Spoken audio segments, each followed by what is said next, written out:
That boy that killed my husband, I nursed him when he was a baby. And they carried my father away and carried me, my two sisters and one brother. And they left me. Have an auction bench, and they put you up on the bench and beat on you, the same as you're bidding on cattle, you know. They spent decades hiding these recordings. When you hear what Fountain Hughes said about being sold on auction blocks like cattle, you'll understand why the American education system buried these voices for generations. We had no home, you know. We just turned out like a lot of cattle. You know how they turn the cattle out in the pasture? These aren't actors. These are the last living witnesses of slavery. And what they revealed exposes the systematic brutality that built this nation. In 1949, a Baltimore interviewer found a 101-year-old man named Fountain Hughes living in a small room. My name is Fountain Hughes. I was born in Charlottesville, Virginia. My grandfather belonged to Thomas Jefferson. My grandfather was 115 years old when he died. When he started speaking, the truth about American slavery became impossible to deny. We were slaves. We belonged to people. They sell us like they sell horses and cows and hogs. This wasn't a metaphor. This was a memory. The Library of Congress has these recordings. They've had them since the 1940s, but somehow they never made it into your history textbooks. 4 elderly Black Americans, born into slavery, speaking into microphones decades after their supposed freedom, told stories that destroy every comfortable lie about the peculiar institution. Fountain Hughes remembered the exact mechanics of human sale. His voice, preserved on magnetic tape, described standing on auction benches while white men bid on Black bodies. They have an auction bench, and they put you up on the bench and bid on you, the same as you're bidding on cattle, you know. This wasn't distant history when Hughes spoke these words in 1949. He was describing his childhood, his mother's reality, the system that treated his entire family as livestock with market value. But the most damaging revelation came when Hughes described what happened after so-called emancipation. You just turned out like a lot of cattle. You know how they turn the cattle out in the pasture? Well, after freedom, you know, colored people didn't have nothing. Colored people didn't have no beds when they were slaves. People slept on the floor. Just children sleeping on floors, hiding in underwear at night, running from the same people who had claimed to own them. The government that freed them provided nothing. The system that enslaved them kept everything. Hughes couldn't even walk across the street without written permission. I couldn't go from here across the street, or I couldn't go through nobody's house without I have a note or something from my master. Now, I couldn't go from here across the street, or I couldn't go to nobody's house without I have a note or something from my master. And if I had that pass, that was what we call a pass. If I had that pass, I could go wherever he sent me. Every movement tracked, every hour accounted for. Every step required white authorization. This was the freedom they gave him. Harriet Smith's testimony exposed something darker, how violence against Black families continued long after slavery ended. Her husband, a respected churchman known by white folks, was ambushed on a Cedar Break road, shot down in broad daylight. The killer? A young white man Harriet had nursed as a baby. That boy that killed my husband, I nursed him when he was a baby. She had fed him at her breast, raised him alongside her own children, and he grew up to murder her husband on a familiar road. His mother tried to stop him, Smith remembered.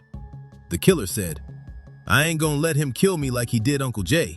His mother tried to keep him from killing him, but he just said, "I ain't gonna let him kill me like he did Uncle Jay." But there was no Uncle Jay. There was no threat.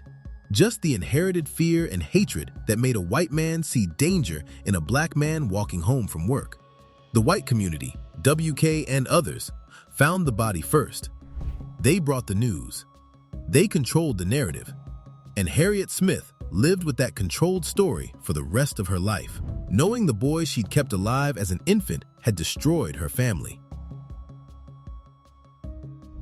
Laura Smalley's memory carried the weight of witness torture.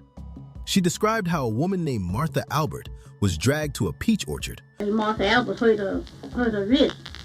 And she asked her then, says, what you doing in this house here? Hurting old mister. Said she wasn't hurting old mister. She just, old mister was around whooping. She saw her down. Her hands tied around a tree and whipped until she could do nothing but kick her feet in the dirt. I remember that just as well. Look like to me I can, Smalley said. The image burned into her mind across decades. I remember that just as well. Look like to me I can.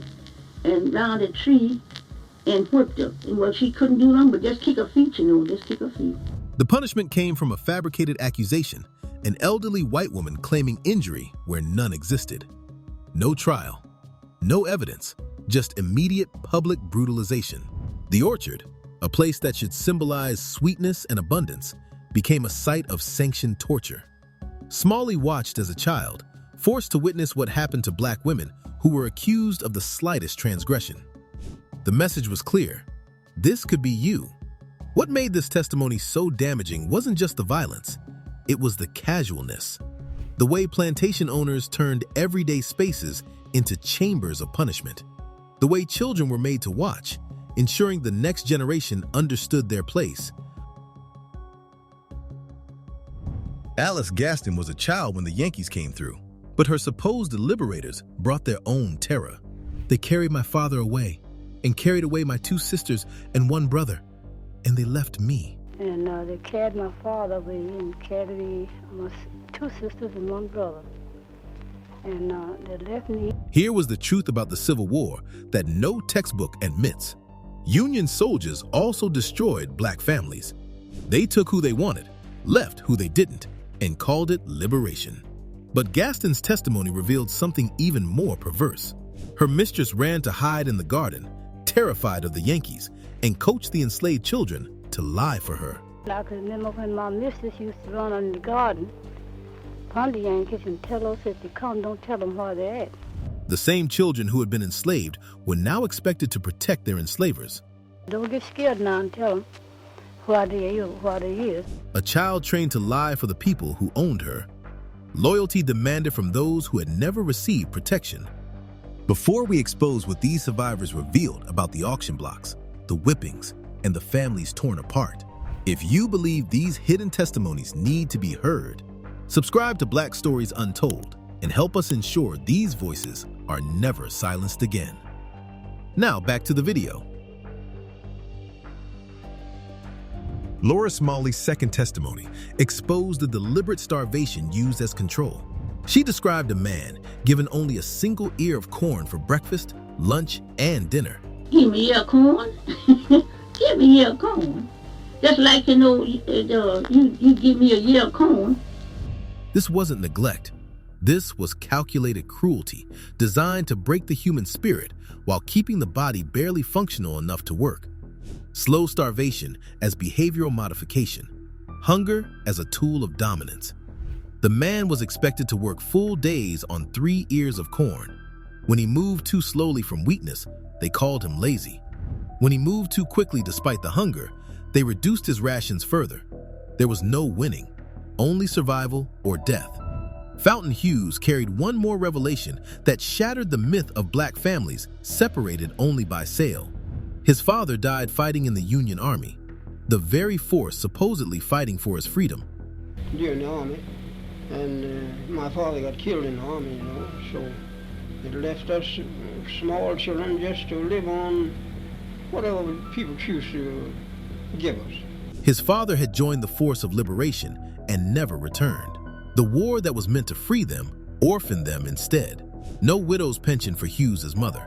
No support for the children. Just survival on whatever people choose to give us. The same precarious existence they'd known in slavery, now without even the perverse protection of being someone's property. These recordings have existed since the 1940s. The Library of Congress preserved them. Historians knew about them. Yet for decades, they remained buried in archives while schools taught sanitized versions of slavery. Why? Because these voices make it impossible to maintain comfortable lives.